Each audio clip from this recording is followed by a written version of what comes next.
Hey everyone, and welcome to this explainer. Today, we're diving into something that literally affects every single one of us every single day, and that is how our minds process the world around us.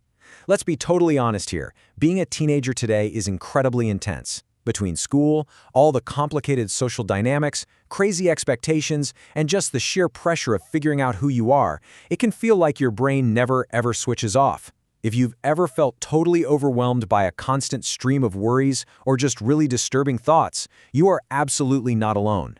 In fact, there's actually a fascinating psychological science behind exactly why our brains do this. So think of this explainer as your own personal survival guide for understanding and ultimately calming that tricky mind of yours. All right, let's dive right in. Okay, I want to hit you immediately with this massive number, 60,000. According to research, that is the estimated number of automatic thoughts our brains just flood us with every single day. Just pause and think about that for a second. 60,000 individual thoughts firing off from the very moment you wake up to the second you finally fall asleep. That is a daily tidal wave of information, harsh judgments, and wild predictions constantly running in the background of your life. But here is a super fascinating question. What if your thoughts are lying to you? We tend to assume that just because a thought pops into our head, it absolutely must be a fact. But what if it's not? What if a huge portion of those 60,000 automatic thoughts are actually just a really tricky illusion? A lot of our stress, our anxiety, and our frustration actually comes from instantly believing our thoughts without ever pausing to question if they're even accurate. So, here's our roadmap for today. 1. The daily thought flood. 2. Why brains are tricky. 3. Common cognitive distortions. 4. Putting thoughts on trial. And 5. Retraining your mind. Let's get to it. Section 1. The daily thought flood. You are not your thoughts. So look, it's perfectly normal to let the daily wave of thousands of automatic thoughts just wash over you. Literally, everyone does it.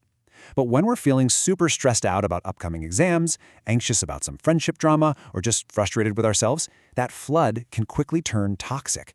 Have you ever caught yourself thinking, I can't do anything right, or this is all my fault? Maybe it happens right after failing a test or saying the wrong thing in front of your crush. Moderate doses of negative thoughts, we can usually brush those off.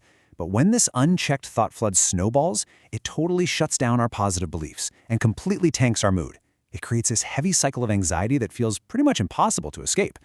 But please remember, just having these thoughts definitely doesn't mean you're broken. Moving on to Section 2. Why brains are tricky. Survival over accuracy. Our brains are incredibly tricky, and if we look at it from an evolutionary psychology perspective, they prioritize survival over accuracy. Let that sink in for a moment. Your brain isn't actually designed to make you happy, it is designed to keep you alive. Dr. David Burns, who's a total pioneer in cognitive therapy, says the problem isn't you, it's the crazy lenses you're wearing. When you're anxious or feeling down, your brain literally filters reality. You aren't seeing the world as it actually is at all. You're basically looking through a dark, distorted lens that only lets the worst, most negative stuff through. Psychologist Paul Gilbert has this really great theory on this. He says human brains evolved with a better safe-than-sorry threat detection system. Just think about our ancient ancestors for a second. If they assumed a rustling bush was just the wind, but it was actually a hungry tiger, well, game over. But if they assumed it was a tiger, totally panicked and ran away, they survived. So our brains evolved to constantly jump to the absolute worst-case scenario because speed was way more important than 100% logical reality. Now, obviously, today you aren't running from tigers. You're dealing with a text message left on read or maybe a super awkward moment in the cafeteria. But your brain still reacts with that exact same ancient life-or-death panic. Which brings us to Section 3. Common cognitive distortions. Unhelpful thinking styles. So, how does this ancient survival software glitch out in our modern teenage lives? Well, it creates these predictable shortcuts that experts call cognitive distortions. I personally like to think of them as the predictable monsters in our minds. Basically, these are unhelpful thinking styles that completely skew our perception of reality. You might actually recognize a few of these immediately on the screen. And look, everyone engages in these from time to time for sure, but naming them is literally the very first step to defeating them. If you can put a label on the distortion, you instantly strip away its power. Let's look closely at a few of these that are especially common right now. First up is overgeneralizing. The crucial point here is how the brain dramatically eliminates any nuance from a single isolated negative event. Look at Carl here. He gets a C- on one single homework assignment. Instead of just thinking, wow, okay, I really need to study more for that specific class, his brain's alarm system goes off and screams, I'm going to fail everything. My whole academic career is completely over. It takes one tiny piece of evidence and paints the entire future black.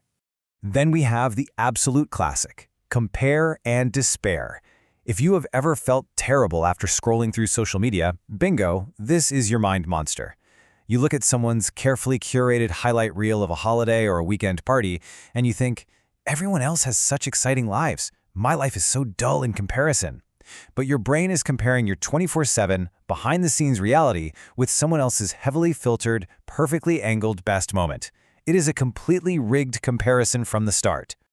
Mind reading is another huge one. You're getting ready for school or hanging out with friends, and you think, people will think I look too skinny or too big in this outfit. Everyone is going to judge me. We just naturally assume we know exactly what other people are thinking. And of course, we always assume it's harsh criticism. But here's the actual reality. Most people are so completely wrapped up in their own thoughts and their own insecurities, they barely even register what you're wearing. And finally, let's talk about all or nothing thinking, which is also known as black and white thinking. This is when you view situations in absolute extremes, like if you aren't the absolute best player on the team, you're a total failure. If you eat one piece of junk food, your entire healthy eating plan is completely ruined. This thinking style leaves absolutely zero room for the shades of gray where real life actually happens. All right, Section 4, putting thoughts on trial, cognitive restructuring. Okay, so now that we can actually name these unhelpful styles, how do we fight back? Well, we use the ultimate cognitive behavioral therapy weapon, cognitive restructuring, or as I prefer to call it, putting your thoughts on trial. Let's set up a quick hypothetical scenario. Imagine a student named Alex. Alex makes a pretty noticeable mistake during a big class presentation. Instantly, the brain's survival alarm triggers this raw, distorted thought. I'm terrible, I made a mistake, and now everything is ruined. It's a messy mix of labeling and fortune-telling. So what does Alex do? Alex steps into the courtroom. When you put a thought on trial, you literally become the lawyer for both sides. You demand hard, factual evidence. Not your feelings, not guesses about what might happen, but undeniable facts. You create two columns, evidence supporting the thought and evidence against the thought. Let's walk through Alex's thought record here, and this could apply to a school project or even an after-school job. In the evidence for column, they write down the actual facts. I made a silly mistake on the report, and my teacher or manager pointed it out. Okay, that's true, but then they absolutely must build the evidence against column. I am often praised for my work. I received really good grades recently. I've even noticed other people making mistakes, and it wasn't the end of the world. See what happened? Suddenly separating the actual cold, hard facts from those emotional, crazy lenses completely changes the narrative. After looking fairly at all the evidence, you write a brand new conclusion.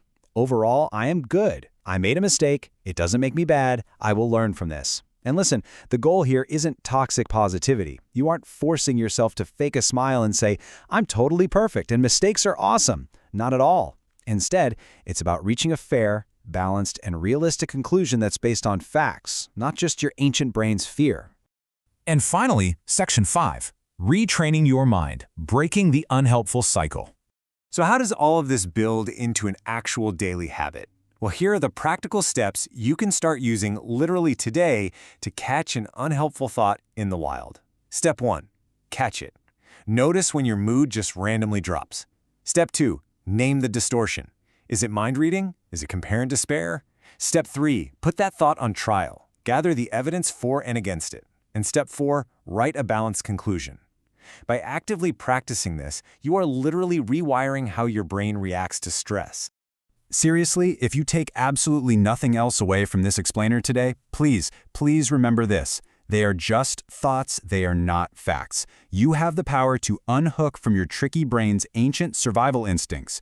Just because your brain flashes a terrifying worst-case scenario across your mind screen doesn't mean you actually have to buy a ticket to watch the movie. And that brings us to a close. You have an estimated 60,000 thoughts coming your way today. Some are going to be super helpful, some are going to be completely random and weird, and some will definitely be tricky little illusions trying to convince you that you aren't enough. But guess what? The power is no longer with that automatic brain. The control is right back in your hands. So, out of those 60,000 thoughts today, which ones will you choose to believe?